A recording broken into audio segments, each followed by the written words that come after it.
Bonjour. Ouais, bonjour, mademoiselle. Est-ce que vous avez des fruits un peu trop mûrs qui sont limite immangeables?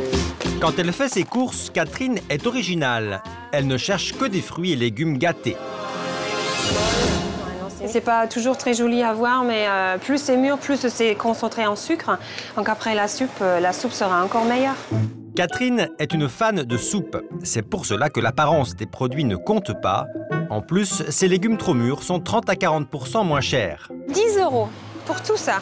À 3 litres de soupe sucrée et 1,5 litre de soupe salée pour 10 €. Soit 2,50 € le litre de soupe.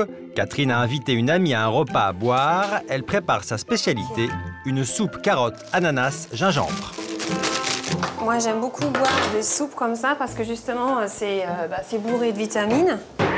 400 g de carottes bien cuites, un ananas bien épluché, ajouter du gingembre, Donc le gingembre, il faut compter à peu près 30 grammes. puis une partie de l'eau de cuisson, mélanger le tout dans un mixeur. C'est l'instrument essentiel pour préparer une bonne soupe. En 30 minutes, le tour est joué. Très bonne. La soupe, on peut même la faire en dessert. Catherine teste pour nous, pour la première fois, une soupe aux fraises framboises. C'est comme un coulis, mais en plus épais. C'est tout simple, 1 kg de fraises, quelques framboises, du sirop de sucre. En 5 minutes, c'est prêt. Et elle est bonne! Son amie Audrey va-t-elle apprécier? C'est la première fois qu'elle va déguster un repas dédié à la soupe froide. Je t'ai fait des soupes. Donc c'est une soupe carotte, ananas, gingembre. Très forte en gingembre, mais elle est très très bonne.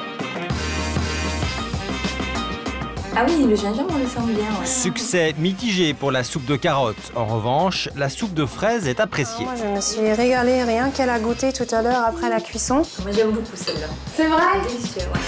Mais je trouve que pour l'été, c'est vraiment super, quoi. C'est rafraîchissant, c'est original. Pas mal, ouais. La soupe froide, c'est devenu un vrai business. Depuis quelques années, un peu partout en France, des bars à soupe fleurissent. En Avignon, dès le printemps, on ne sert plus que ça dans ce restaurant.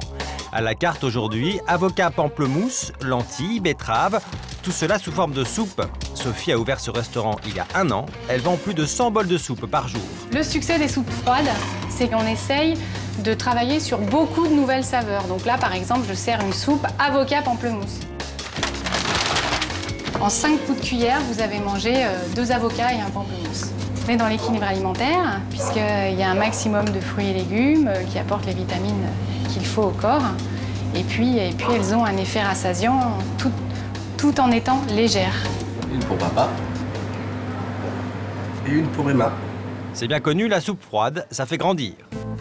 L'une des recettes de soupe les plus tendances nous vient d'Espagne, c'est le gazpacho. David, le chef du bar à soupe, vient donner un cours à Laurence. Je t'ai ramené des beaux légumes, comme ça on connaîtra tous les secrets du gazpacho ensemble. Un gazpacho qui n'a rien à voir avec celui vendu en supermarché. Laurence aimerait bien que ses 2 enfants puissent en manger cet été. 1 kg de tomates, un concombre, 2 poivrons, un oignon, de l'ail qu'on découpe en morceaux. On laisse macérer plusieurs heures dans de l'huile d'olive. Voilà. Le secret d'un vrai gazpacho, c'est la mie de pain trempée dans du vinaigre et du bouillon. C'est ce qui permet d'obtenir la bonne consistance. On va simplement mettre la partie la plus liquide dans le fond. Et ça a une consistance quand même très potage en fait. Un peu... Ouais. Légèrement un peu épais, mais ouais, pas purée, tout à fait. Ouais. Et là, donc, pour terminer, on va ajouter nos petits légumes pour ajouter le croquant. Donc, les poivrons rouges, les poivrons verts. En 30 minutes, le gazpacho est prêt et la texture est parfaite. Un plat en plus hyper économique à moins d'1 € pour 4 personnes. J'ai appris le truc que je ne connaissais pas, c'était la mie de pain qui change tout. Voilà. Je ne sais pas s'il y a d'autres potages frais dans lesquels j'essaierai de l'introduire pour être sûre d'avoir une bonne texture. C'est un peu trop piquant, mais sinon c'est très bon. Tu voudras en faire avec moi? Ouais, elle te plaît? Et voilà, et du coup, même l'ail et l'oignon peuvent passer. Les soupes, c'est facile à faire, froides, salées, sucrées, c'est un bon moyen de faire manger toutes sortes de légumes aux enfants.